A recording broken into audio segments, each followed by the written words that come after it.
if I had to pick one sentimentally, would be the portrait of my father and the temple and his house in Tapa. Okay. Hi. Hi.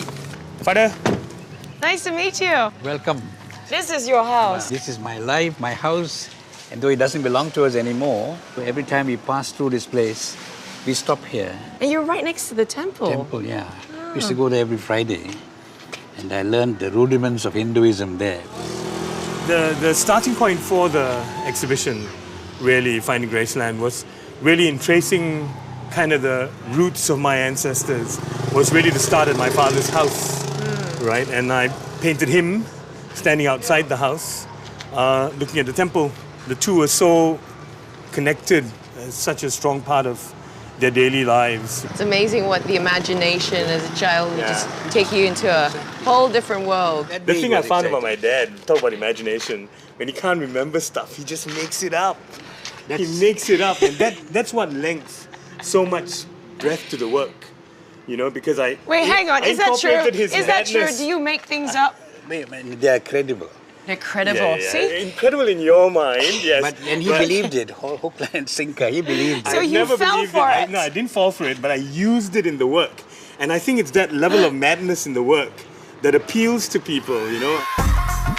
Apart from people, what Anna looks out for on these trips are places, landmarks that celebrate the quirkier qualities of Perak. But wait, it is leaning. It's leaning. That's why it's the Leaning Tower of Telemanson, built in the late 1800s by an eccentric Chinese millionaire for no apparent reason, really. It's so random. Yes, it is. What's it doing here? That's its wonder, I think. The fact that it makes no sense. As well as anomalies, Anu's work features familiar hubs of storytelling in the everyday life of these Kinta Valley towns. Yeah, shaking your hand shouldn't be shaking. I'm not shaking, it's steady. Okay. Steady. It's me who's shaking, I'm frightened. Hey, don't slip on my sweat and slit my throat, okay? Does that hurt? Ah, such a wuss you are. I'm not a wuss. Even you dare not.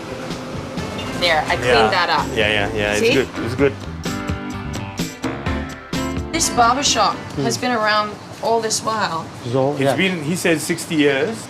And those days, Telekintan was a very small town. So all of us used to come down here to have our haircut. See, the thing is, the barber shop also becomes a place where you find out what's really happening elsewhere. It was a happening place. Uncle, what about the clubs, huh? You all had quite a party life here, right? There was a lot of social activity that way. And He calls it social activity. Yeah, social activity. You were the hip shakers, weren't you? It's okay, you can tell me. Yeah, I know. We're in a barbershop. Parents got a lot of extra things. Yeah. There was an eccentricity about the people who lived here. I imagine it's limitless. It's limitless. I think it's limitless. People from other states, of course, will shout at me and say, rubbish, we have it too. But I don't think so. I think we've got the best stories. The stories are happening while I'm driving. The narrative is such a strong part of the work. They become like your friends, really. The protagonists and the characters in the paintings as well.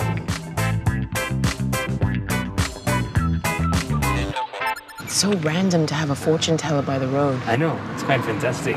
The really fascinating thing is that we are such a superstitious bunch, Malaysians, that if you come here earlier, there'll be Chinese aunties, and then there'll be plantation workers just stop suddenly to get a reading, okay? So it's like a drive-in fortune teller. There, you see what I mean? There's another guy coming now. He's a lorry driver. Hi, boss. Buying number. Good luck. How does it work? He reads one numerology, and then he reads your hand as well. Okay. Getting worried now. He's very intense. Yes. See you at the temple. Gaduh. Stay away from people who are born in the year of the cow. They like to create trouble. So he says, lari. If you see them, run, okay? Anyone in the year of the cow. Nanti lu sudah kahwin ke belum? Yes. Are you married or not? No. Which one do I marry? The when horse, you marry, the rabbit? or monkey? No, tiger. Tiger. Mau kahwin tiger. I got that. I've got to find myself a horse or a rabbit or a tiger. ลูกนี่มังกี้มาจะตกลงลูกนี่biar kawan pun boleh. Do you have a close ini tahun family beranak friend ni. who's a monkey? Very good for you. Tahun ini beranak ni lah. No, I don't have a monkey in my family. Tak ada lah. Tak ada. Kawan pun tak ada. Kawan pun tak ada. Kawan pun boleh mah. Anybody here the monkey? Anyone monkey? No. They're all monkeys. Boleh minum. No monkeys? No problem. There are always solutions in the line of luck. Ikan mau simpan rumah lah. Oh, you have to keep an aquarium with yellowfish in it. That's it? Your life will be good. Your numbers will come, and your husband also will follow. All you need is a yellowfish in your house. Okay, I just need to look for a stallion, a rabbit, and a tiger. Yeah. Okay, and an aquarium with yellowfish and wear a ring on my middle finger on the right side. And I will live forever. Sini masuk baik. Wow, there's more. I love this guy.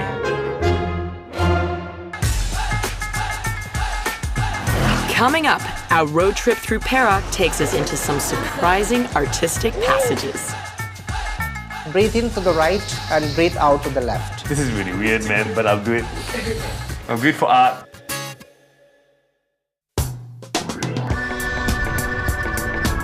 I'm back on the road with artist Jay Anu, exploring the real scenes that inspired his paintings on his home state, Perak.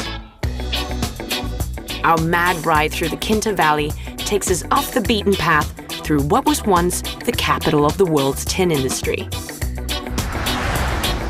This is the whole Kinta Valley area, just tin mines everywhere, right? All the white sand is all basically old tin mines, really. Is that why they call it the Valley of Millionaires? Yes, yeah, definitely. From Kampa all the way to Ipoh, right? It was all tin mines, tin tycoons, the big British dredging firms as well, of course. From the late 1800s, Perak's tin industry boosted the economy of the entire British Empire, driven by the Industrial Revolution's huge appetite. A century later, the world's tin market collapsed. But tin left its mark, and Anu believes that it never left Perak completely. Today, relics from that era form characters in Anu's portraits of Perak.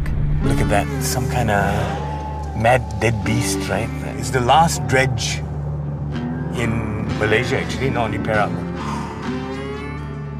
And that was the inspiration for the Kinta Valley butterflies. They're monsters. Yeah, they are. They would eat you up and spit you out.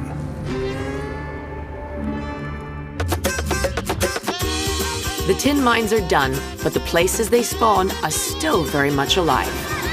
Framed by the lush Banjaran Titiwangsa range, small towns in Kinta Valley are blessed with the fertile bounty of the hills. These crossroads in the hinterland form the colorful cultural entrepôts in Anu's work.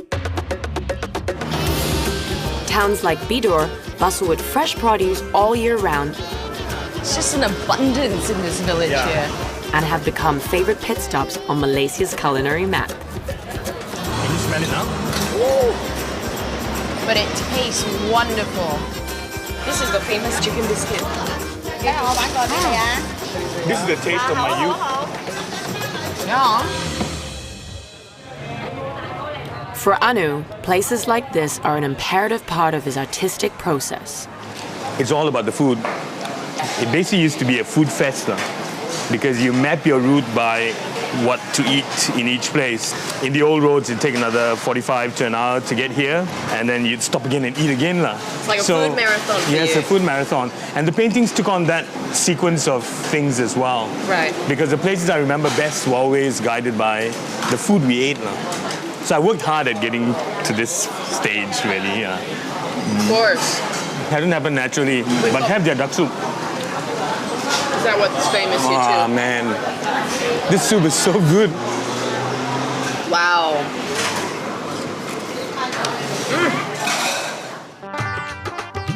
Food is not the only thing that maps Anu's roots. He's always on the lookout for religious places, particularly Hindu temples, which have a perennial presence in his paintings. The religious places are always landmarks for me. we have these intense connections with the place that we come from and the place that shapes how we think. I see the stories behind the people who come to the temple. The whole idea of identity is so intertwined with worship and religion that they have to be a part of our larger story. On road trips in search of subjects and settings to tell this story, Anu is always looking for interesting formations of art and culture that feature in Perak's landscape. What an interesting temple. I know, built into the lime caves. And the caves, of course, are meant to have mystical qualities. But it's so unusual to have a temple in a cave. In a cave, I've never seen one before. Fascinating. Right, yeah. This temple is in Technicolor. It's so vibrant and full of life. I love the decoration of religion. Pastel pinks, pastel greens, pastel blues. Favorite temple colors. Mad and crazy, but it works when it comes together. Even the limestone itself has been pinkified. Pinkified. That's the entry point into the labyrinth that goes into the caves. Amazing. Today, the limestone labyrinths of the Banjaran Titiwangsa range also harbor other types of sanctuaries. The Banjaran Hot Springs Retreat is a well-crafted surprise, uniquely designed and built into the organic rock formations. I told you I'd take you to paradise. Look at this, my God. Unbelievable. Hello. Hello, Mrs. Sandu. Terima kasih. Inside the walls are a series of passages and caverns decked out to create unique spaces applied with a whole range of therapy and healing options.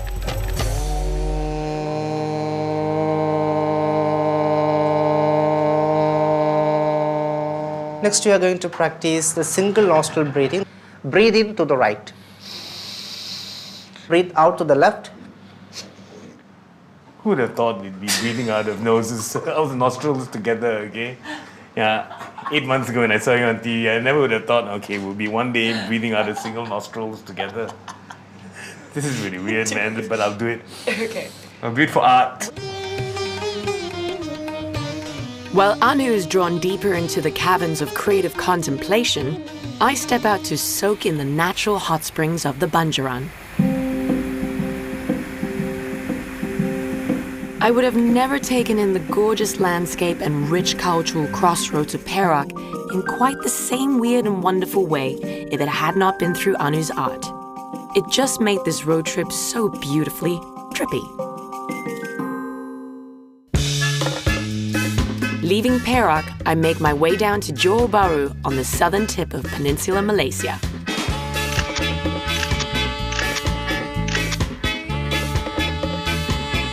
JB. For me, it's always been a stop off for a quick bit of shopping and, of course, great food.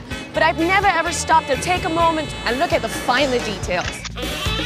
JB is home base for one of Malaysia's most accomplished fine artists, the undisputed master of stunning photorealist paintings. Even with the seemingly simple, his subjects and settings carry such strong psychological and cinematic qualities. Beneath the busy beats of JB, Ahmad Zaki Anwar finds the quiet spaces that inspire such awesome works of art. So you've lived most of your life in Johor? Yeah, I've chose to live in Johor because this is where I grew up, you know? I don't know, this is home. There's nothing like home. Yeah, there's nothing like home. What an amazing structure. This was your school? Yeah, this was my old religious school. Wow. It probably dates back to the 20s, 30s. This was my classroom. And you've painted this before? Yeah, it's one of a few series I did that particularly identified Johor.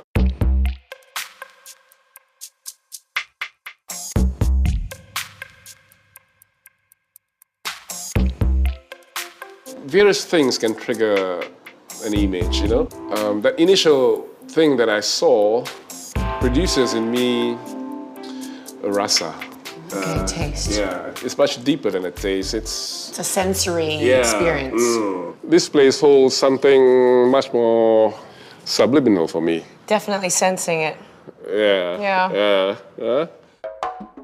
Zaki is renowned for his sharp skills and superb command of media, which he nurtures both on and off the canvas, like with his collection of the deadly Malay dagger called the Kris. Just takes off that coat of rust immediately. And this is how they've done it for hundreds of years. You see? You just brought it back to life. Yeah. What do you like about these Krises? I think it's the combination of beauty. You know, I mean, some of these blades are incredibly beautiful. Look at that, you know? Yeah, that's stunning. It's an art form, isn't it? But at the same time, it's meant for killing, you know? You have this contradiction, you know, something so beautiful and yet so deadly. I think that's what is interesting about the Kris. You know, I mean, there are a lot of weapons, yeah?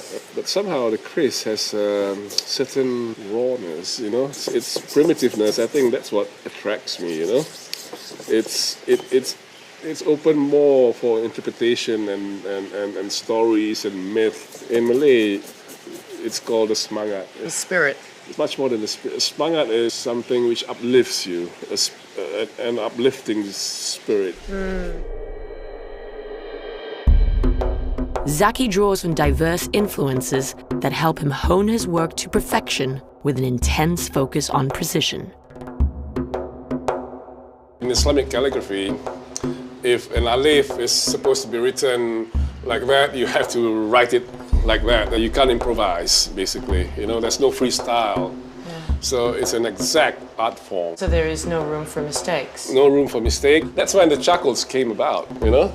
Yeah. This total precision, with no room for mistakes, for chance, you know? Yeah. Total awareness of exactly what you want to achieve, you know? Control as well. Yeah, control, you know? So the charcoal series is all about that, actually. Precision, control. Oh, can I do that? Can I do that? Coming up, my passage takes me into a masterclass of charcoal, where keeping precision and control is not so easy when you're getting mixed up with a messy medium. And I feel like down and dirty.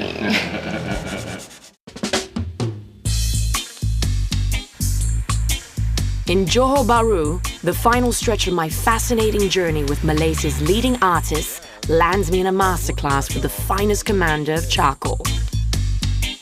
Okay, here's the gallery. Ah, there we go. Zaki Anwar opens the doors to a creative treasure trove of huge portraits executed with stunning photorealist detail and precision. So this is your studio. Yeah, this is the studio, and I'm working on its drawing now. Wow. Yeah. But it starts with the size. How do you decide that? When I see an image in my head, I see that image in terms of size, you know, because the scale will determine how the audience, how the viewer will engage with the work, how I will engage with the work. If it's small charcoal, I'll use my fingers, you know, like that. Yeah. But if it's a big charcoal, I'll use the palm of my hands here. The big animals, I use this, you know? You use every body part. Yeah, of you. yeah. Wow. The point is that this transference of energy has to be proportionate. What can I do? How can I assist you? With the charcoal stick, like that. Oh, can I do that? Can I do that? Oh, this is fun. So here. Oh, let me do that. Let me do that. Yeah. Oh, okay. cool. You know, and then you bring it in. You know?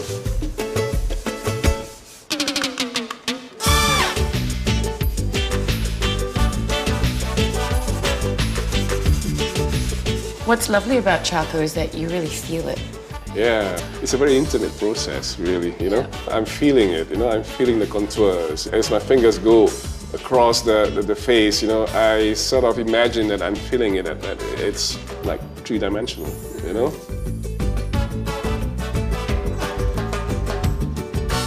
For the parts that needs a fine touch, you use your fingers. Okay, Denise, feel his lips. We're getting messy here in the studio, and I'm having so much fun.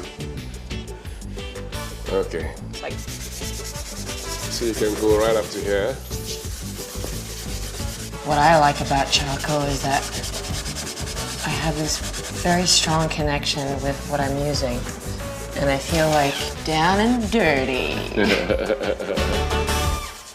Charcoal is is primal. It's primitive almost. Just charcoal and your fingers, you know.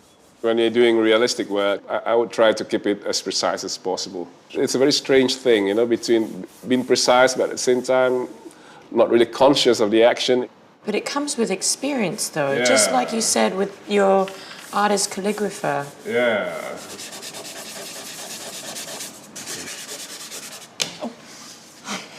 All right, on that note, I'm going to leave you to your mastery because I think that the rest is in your hands. Okay, thank you, Denise.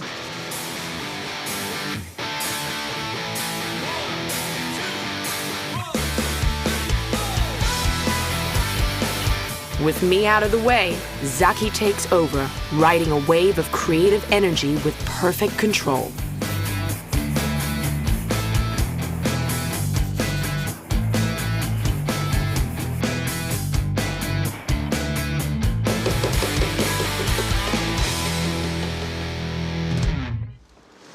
It's great, Zaki. It looks awesome. How do you know when it's done? When my heart skips a beat, you know? Right now, probably need a bit of fine-tune, but I think it's almost there. Yeah?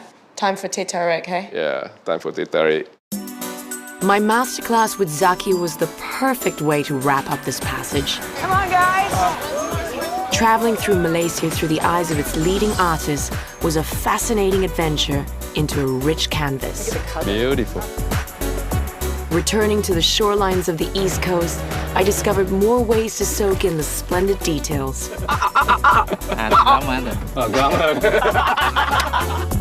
Tripping through Perak took me off the beaten track But wait, it is leaning. into the colorful heartlands where life does imitate art.